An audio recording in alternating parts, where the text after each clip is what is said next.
Magandang umaga po sa lahat. Luzon, Visayas, Mindanao, kung saan kayong dako ng mundo po, tayo nagbabalik dito sa aking munting channel po, Samuel Soriano TV 29. Para mag-discuss ulit po ng another coins kung magkano na ang kanilang mga halaga. Ayan po. Magandang umaga po sa aking mga subscriber po. Kung saan kayong dako ng mundo po, KFC po sa lahat. At maraming salamat sa aking mga subscriber po. Kung saan kayong dako ng mundo po. Yun naman hindi pa nakapag-subscribe dito sa aking YouTube channel at gusto nyo ang ganito pong mga topic po about coins. Ayan po.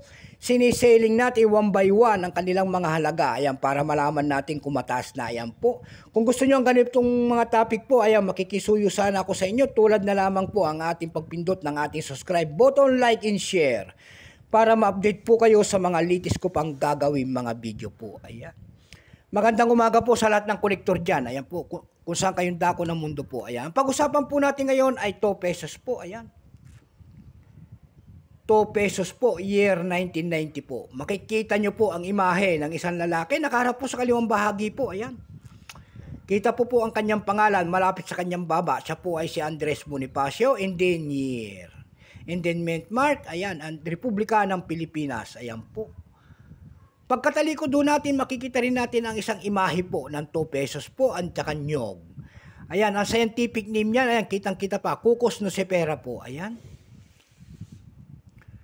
Bago tayo magsimula sa ating talakayan, kilalanin mo muna natin siya. Siyempre po, issue po, Philippines po, period, Republic, 1946 up to date po. Type, standard circulation coins, years 1983 hanggang 1990 po. Value nito, 2 pesos po. Currency, piso. 1967 up to date po. Composition po nito ay copper nickel. May bigat po itong 12 grams. May haba pong 31 mm. May kapal po naman itong 2 mm. Hugis po, diagonal, 10-sided po. Orientation niyan ay middle alignment. Tinigil ang paggamit nito noong January 2, 1998 po. Number and-dash 3750. Reference number KM-244 po. Ayan.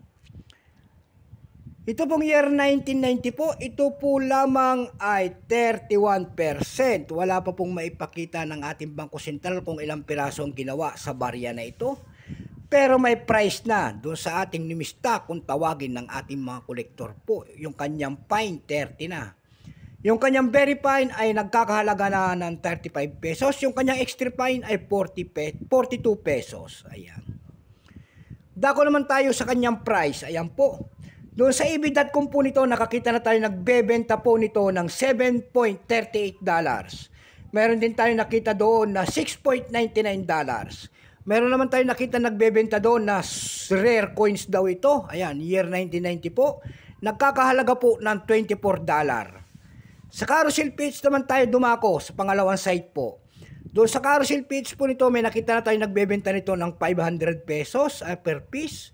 Meron din tayo nakita doon na 200 pesos per piece. Meron din tayong 400 pesos na nakikita doon na nagbebenta.